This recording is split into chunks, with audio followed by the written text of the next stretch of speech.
Olá a todos, sejam bem-vindos. Eu sou o professor Wellington e a gente está iniciando mais uma aula da parte de tópicos de matemática elementar. Hoje é a nossa aula 10, onde a gente vai fazer uma série de exercícios sobre a parte de funções, tanto do primeiro grau como também do segundo grau. Vamos lá? Bem, inicialmente a gente vai recordar um pouquinho o que é o domínio de uma função. Então, no exercício 1, ele pede para que a gente diga qual é o domínio da seguinte função: g de x igual a x ao quadrado menos x, tudo isso aqui elevado a menos 1. Uma coisa que é importante a gente perceber é que se essa função é g de x ela está elevada a menos 1, esse menos 1 significa que a gente pode inverter isso aqui.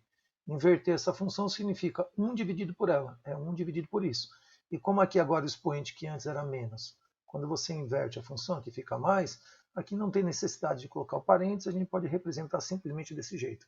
Então a nossa função g de x é 1 sobre x² menos x. Aqui, para a gente determinar o domínio da função, é a mesma coisa que a gente perguntasse quais são os valores de x que eu posso colocar aqui que me permitem calcular a função. Então, que valores que a gente coloca aqui? Nesse caso, é mais fácil a gente descobrir quais são os valores que não podemos colocar. Então, por exemplo, os valores que não podemos colocar aqui, basta lembrar. Primeiro, como aqui o x está no denominador, então a gente tem que lembrar que não é permitida a divisão por zero. Então já começa a seguinte ideia. Se aqui o x for zero, aqui vai ficar zero ao quadrado, vai dar zero. Se eu colocar aqui zero, também vai dar zero. Zero menos zero continua dando zero. E, portanto, não pode ser o x valendo zero, porque senão a gente já desobedece essa primeira observação. Então aqui o x já não pode ser zero, senão fica uma divisão por zero. Segundo detalhe é que esse denominador, então, para você determinar o valor dele, basta concluir, então, que ele tem que ser diferente de zero. Então, é isso que a gente vai fazer. A gente vai pegar esse denominador, x² menos x, e pela condição que a gente impôs aqui, ele tem que ser diferente de zero. Quando a gente escreve isso, aqui a gente pode fatorar esse x² menos x, escrevendo ele como um produto. Então, x, abre parênteses, x menos 1, fecha parênteses. Perceber que isso é a mesma coisa que isso. X vezes x é x², x vezes menos 1 é menos x. Qual é a vantagem de escrever assim? É que daqui a gente já descobre os valores que o x não pode ter. Como isso aqui é um produto, então esse x aqui tem que ser diferente de zero. Então essa é a minha primeira resposta. E para descobrirmos o outro valor de x que não podemos, basta pegar isso que está dentro do parênteses e igualar a zero. Quando eu pego isso aqui e coloco, na verdade, diferente de zero, o menos 1 vai para o outro lado e aí ele fica positivo, então o x também tem que ser diferente de 1. Zero, porque se eu colocar zero aqui, fica uma divisão por zero. E também tem que ser diferente de 1, porque se a gente colocar aqui 1 e colocar 1 aqui, 1 menos 1 vai dar zero, uma divisão por zero, e também não podemos fazer essa divisão. Então, resposta da questão.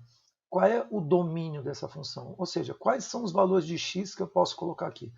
Pode ser qualquer valor de x, desde que, né? Então está aqui, o domínio é qualquer x pertencente ao conjunto dos números reais, tal que, essa barrinha a gente lê como tal que, o x seja diferente de zero ou também seja diferente de 1. Então ele tem que ser diferente de zero ou diferente de 1. Qualquer outro valor que a gente quiser de x, desde que ele seja diferente desses dois, a gente pode colocar aqui que essa função vai ficar definida. Bem, no exercício 2, a gente também vai trabalhar com o domínio de uma função. No caso, seria essa função, f de x igual a x mais 2 elevado a meio. Então, novamente, como é que é x mais 2 elevado a meio, a gente vai reescrever isso. O que é elevar, pegar uma base e elevar a meio? Como aqui é uma fração, é a mesma coisa que a gente pegasse esse 2 e trouxesse para cá novamente, como uma raiz quadrada. Então, esse meio equivale a você escrever como raiz. Lembrando que a nossa função é a mesma coisa que a gente vai dizendo y. Né? O y é uma função que depende de x. Então, para cada x, a gente tem um valor de y diferente. Então, isso a gente vai reescrever dessa maneira. E aí a pergunta novamente é, que valores de x que eu posso colocar aqui? Que fazem com que o y exista. Né? Bem, a gente vai pensar o seguinte, primeira coisa, a gente não define raiz quadrada de um número negativo. Então aqui dentro não pode aparecer um número negativo. Então o que a gente vai fazer? A gente vai estabelecer que esse x mais 2, né, ele tem que ser maior ou igual a zero. Então isso que está aqui dentro da raiz, que é o x mais 2, ele tem que ser maior ou, na pior das hipóteses, igual a zero. Então a gente vai escrever isso aqui da seguinte maneira. X mais 2 tem que ser maior ou igual a zero. Pegando mais 2 e jogando para o outro lado, isso aqui vai ficar x maior ou igual a menos 2. Ou seja, o x tem que ser qualquer valor, no mínimo, menos 2, ou maior do que esse menos 2. Então pode ser menos 1, 0 e assim por diante. Mas na pior das hipóteses ele vai ser menos 2. Perceber, por exemplo, então, que ele não pode ser menos 3. E se você colocar aqui menos 3 mais 2, aqui vai ficar menos 1. E não tem raiz quadrada de número negativo. Então ele tem que ser no mínimo menos 2 ou maior do que isso. Esse é o nosso domínio. Então, primeira parte aqui do problema, o domínio dessa função é qualquer x pertencente aos reais, tal que o x seja maior ou igual a menos 2. Esse exercício ainda tem uma segunda parte. Qual seria a raiz dessa função? Ou seja, qual é o valor de x aqui que faz essa função dar zero?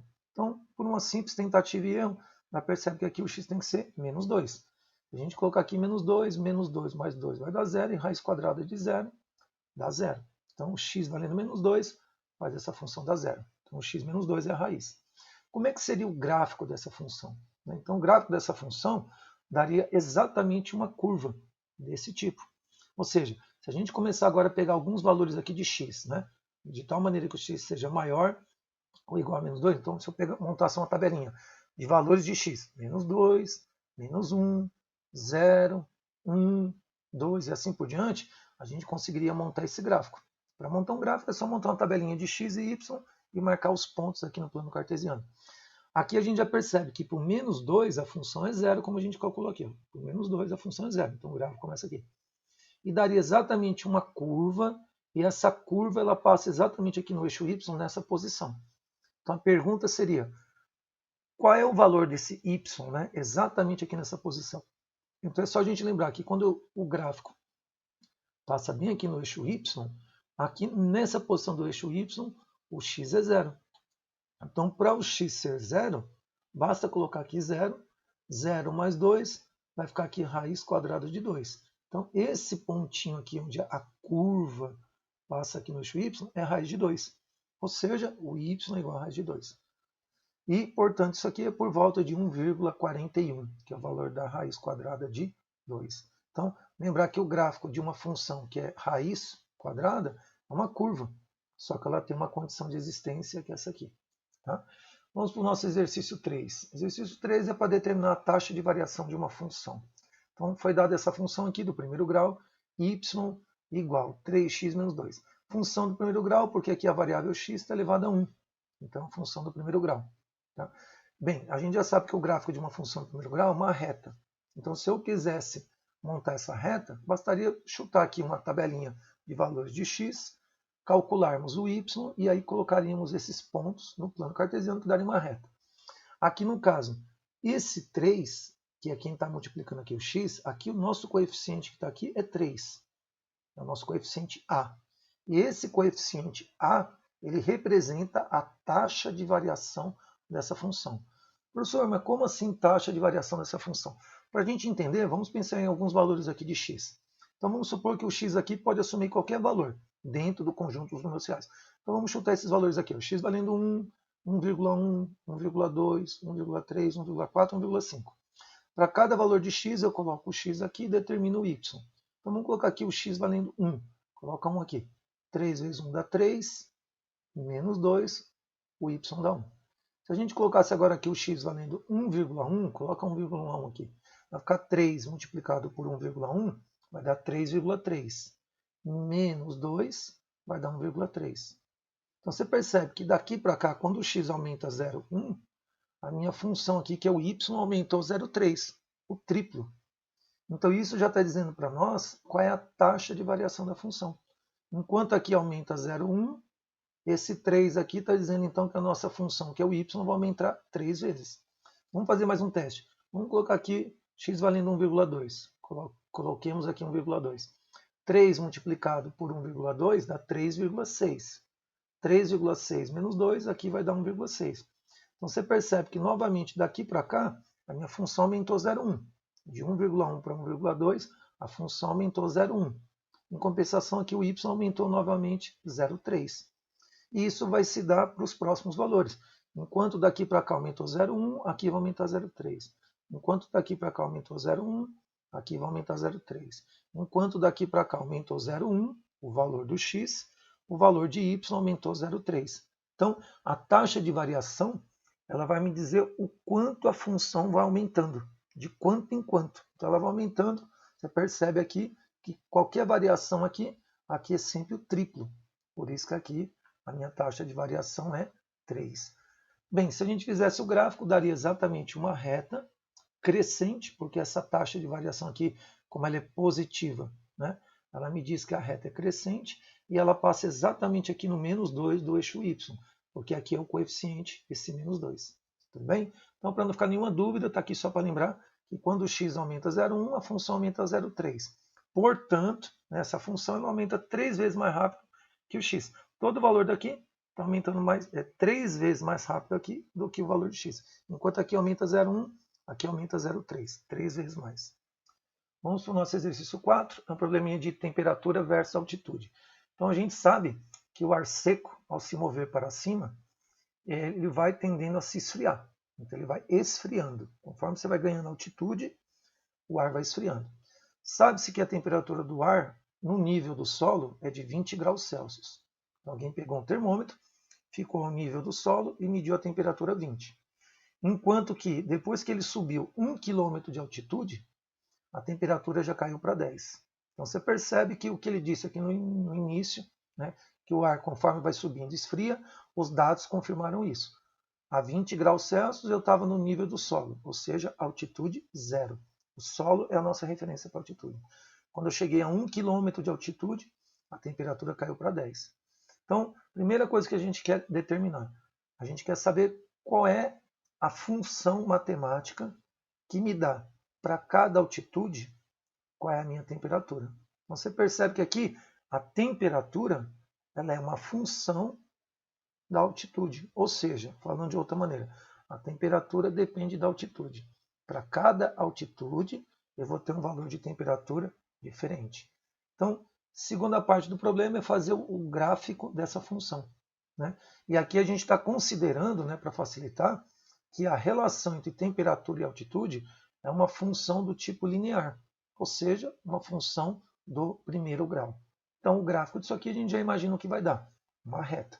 Só precisamos saber como é essa reta. E, por último, qual seria a temperatura que eu teria quando tivesse uma altitude de 2,5 km. Bem, se para 1 km a temperatura caiu para 10, quando a gente chegar numa altitude de 2,5 km, a temperatura vai cair mais ainda. Mas não dá para fazer por regra de 3, né? Por quê? Porque eu tenho que calcular essa temperatura a partir dessa altitude. Ou seja, eu tenho que descobrir qual é a minha função aqui matemática, onde depois eu vou colocar aqui a altitude 2,5, faço o cálculo e aí determino qual é a temperatura.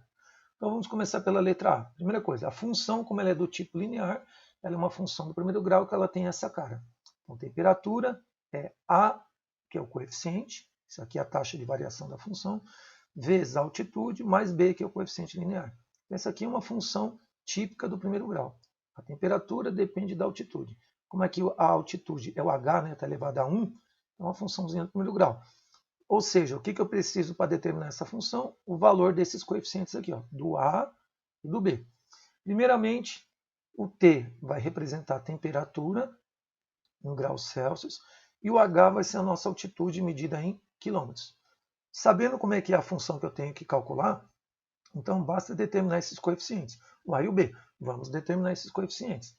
Então, do enunciado do problema, ele já nos diz que para a altitude do solo, a altitude do solo é 0. A temperatura começou com 20. Em compensação, quando eu cheguei numa altitude de 1 km, a temperatura caiu para 10. Então, isso daqui é um par de valores, esse é um outro par de valores. Isso aqui eu consigo colocar no plano cartesiano, vai me dar um ponto. Isso aqui eu consigo colocar no plano cartesiano, vai dar um outro ponto. Com 2 pontos, a gente determina uma reta. Então, isso aqui vão ser as coordenadas do ponto 1, esse aqui vão ser as coordenadas do ponto 2. Então, se a gente fizer aqui, primeira coisa, para a gente determinar os coeficientes que a gente quer, a gente precisa saber as variações de temperatura e de altitude. Então, o ΔT é T2 menos T1.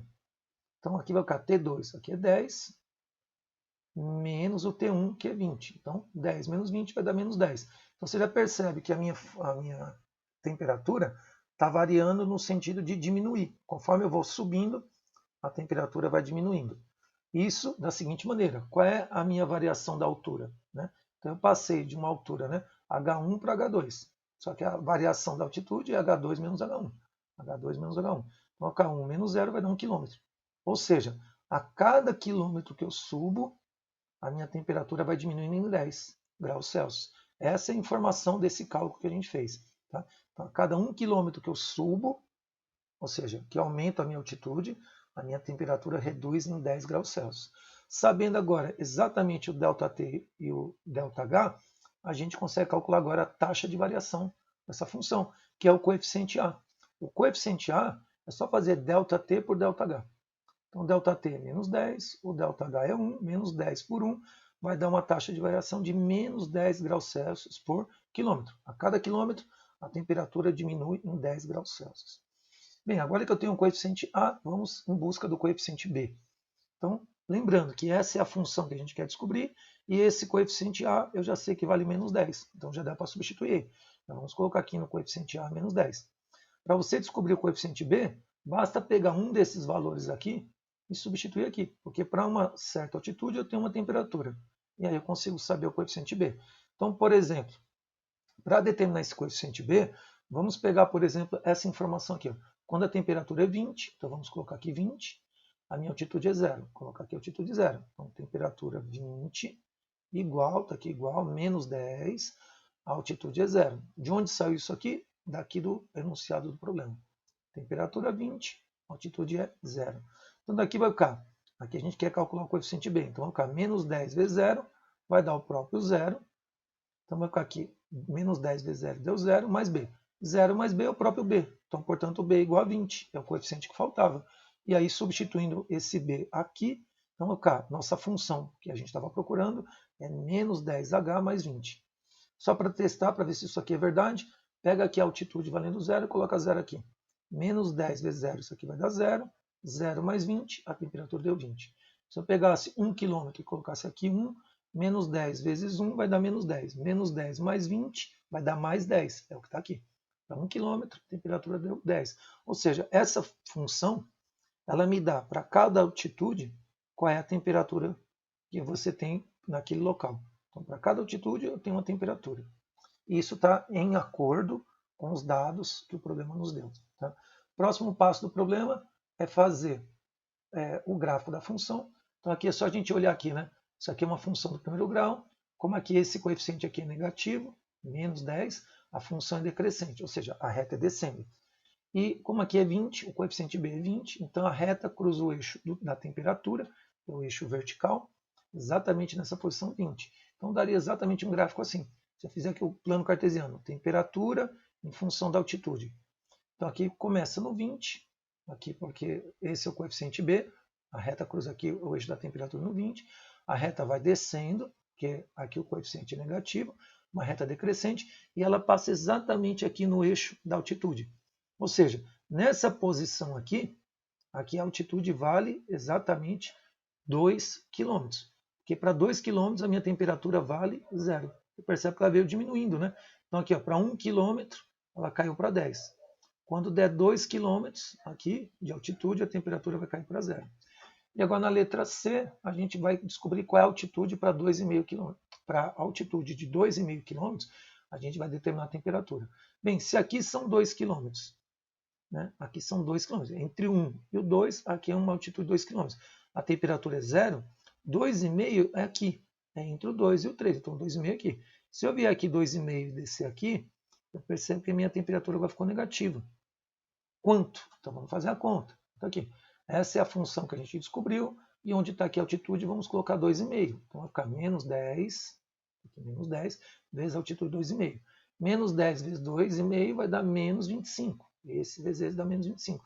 E menos 25 mais 20 vai dar menos 5 graus Celsius. Então, quando eu estiver bem aqui, ó, no 2,5, que é mais ou menos aqui, aqui são 2 km, aqui são 3, o 2,5 aqui. Para 2,5, quando eu desço aqui no meu gráfico, a minha temperatura vai dar aqui. Portanto, aqui é menos 5, que é o valor que a gente calculou, uma temperatura negativa. Então está aqui, para essa altitude, a minha temperatura já ficou negativa em menos 5. Tá?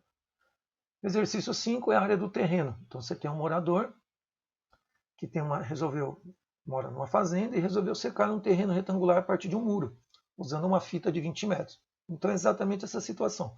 Você tem um muro e essa aqui é a fita que ele está usando para delimitar a área de um certo terreno. Esse lado menor, ele chamou de X. E o lado aqui maior, ele chamou de Y.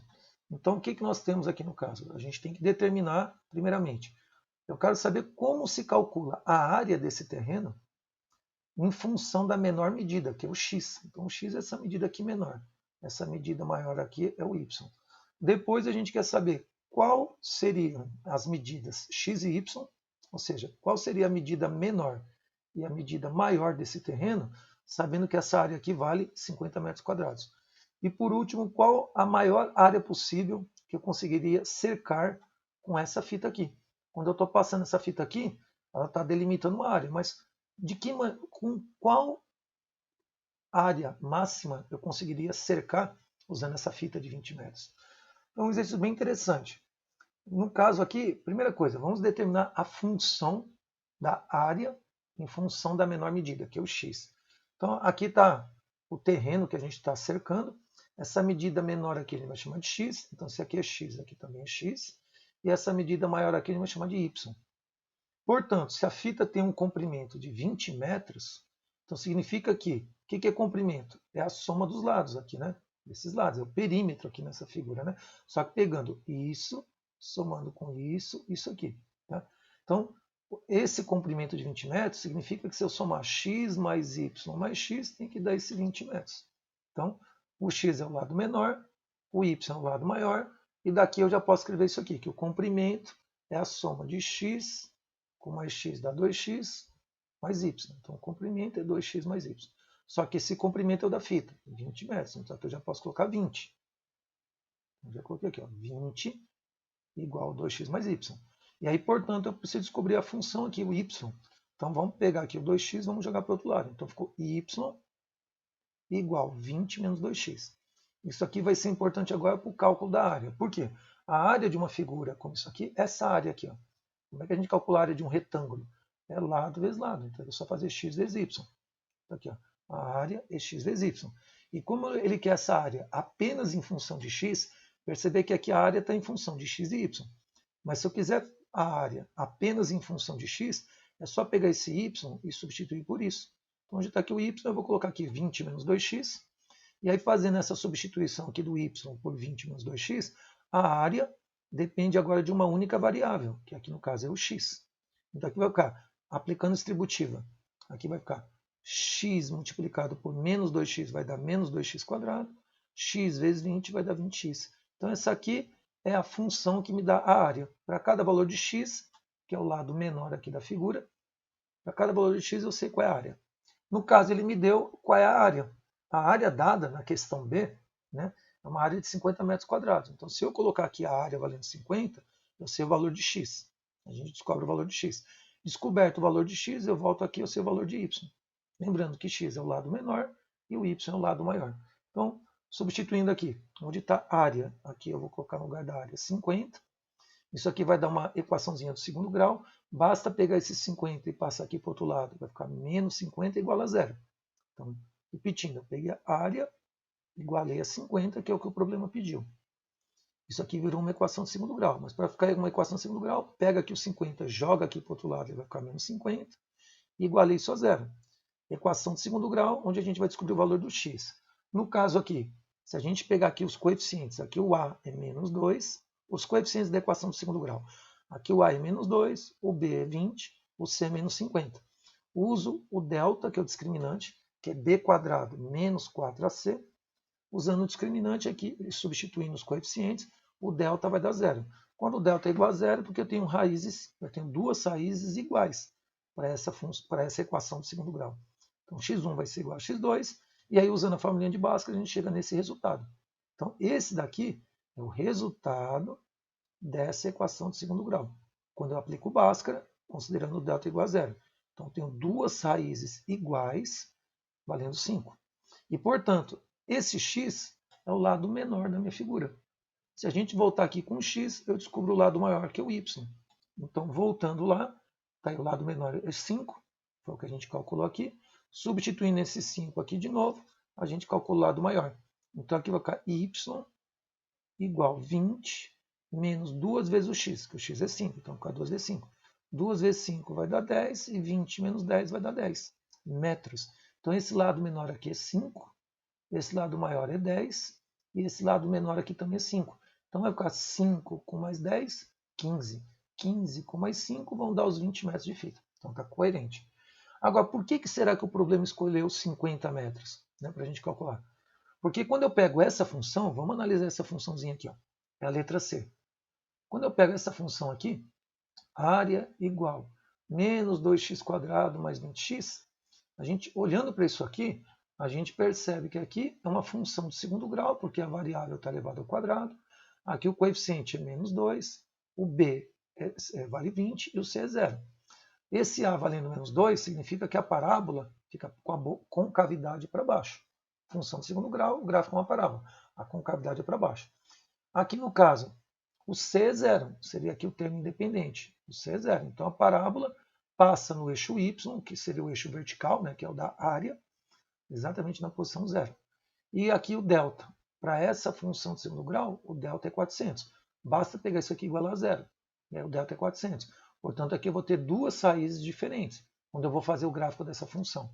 E se a gente fizer aqui o gráfico dessa função, pegando o delta e calculando as raízes, o x1 vai valer 0, o x2 vai valer 10. Então, a minha função ela vai ter essas duas raízes, ou seja, nesse lugar aqui a função é 0, nesse x aqui a função é 0. Mas toda parábola tem um vértice. Como é que eu calculo o vértice? Usando essas regrinhas para calcular o vértice. X do vértice, y do vértice. Então aqui no caso vai ficar o x do vértice, né, que seria a minha medida, onde eu vou ter o valor máximo da função. Então aqui o x do vértice vai ficar menos b, então aqui menos o valor do b, isso olha aqui é 20, dividido por 2 vezes a, e o a é menos 2. Então aqui vai ficar menos 20, aqui vai ficar 2 vezes menos 2 vai dar menos 4, menos com menos vai dar mais, e 20 por 4 dá 5. Aqui vai ficar y do vértice, é menos delta sobre 4a. Então esse menos é o da formulinha, o delta a gente calculou, deu 400, está aqui, ó, dividido por 4 vezes a, só que o a é menos 2, então aqui vai ficar 4 vezes menos 2. Então aqui vai ficar menos 400, 4 vezes menos 2 vai dar menos 8, menos com menos vai dar mais, e 400 dividido por 8 vai dar 50. Então isso aqui é exatamente o valor da minha área máxima, quando eu tiver o lado da minha figura valendo 5. O x é o lado menor da minha figura, do meu retângulo. Então lá, se você lembrar, a gente calculou para a área valendo 50, o lado menor deu 5. Então esse valor aqui que o problema deu é o valor que já faz com que a área seja máxima. Então se a gente montasse o gráfico disso aqui, a gente já ia perceber, né, que quando a medida é 5, quando o lado menor é 5, a minha função ela é máxima. Aqui a área dela vale 50. Então, isso aqui seria a área, tá? Então, o y aqui, só para dizer que isso aqui é o eixo vertical, tá? Mas esse y aqui está indicando a área da figura. Então, para a medida 5, a minha área máxima vale 50. Para terminar essa aula de exercício, vamos fazer o estudo do sinal de uma função do segundo grau. Então, dada aqui uma função de segundo grau, y igual a 2x² mais 3x mais 4. É uma função de segundo grau porque o x está elevado ao quadrado. E toda função de segundo grau, o gráfico é uma parábola. Para isso, a gente vai determinar aqui os coeficientes. Então, o a vale 2, o b vale 3 e o c vale 4. Portanto, o a positivo, aqui é 2. Positivo, a concavidade da parábola fica voltada para cima, a boca dela é para cima. Aqui o c vale 4, então significa que a minha parábola passa no eixo y na posição 4 do eixo y. Vamos calcular aqui a raiz da função. A raiz da função é pegar isso aqui igual a 0. Quando eu igualo isso aqui a 0, virou uma equação de segundo grau. Aqui igualamos a função a 0. O delta dessa função de segundo grau vai dar menos 23. Só como é que calcula o delta? Delta é b² menos 4ac. Então, usando a formulinha do delta, o delta dá isso aqui, a partir desses coeficientes aqui, ó, tá bom? E quando o delta é negativo, significa que você não tem raízes reais. Isso no gráfico significa que o gráfico não cruza o eixo x. Se você não tem raízes, então essa parábola não cruza o eixo x. Tá? Então está aqui, ó, sem raízes reais, a parábola não vai passar pelo eixo x.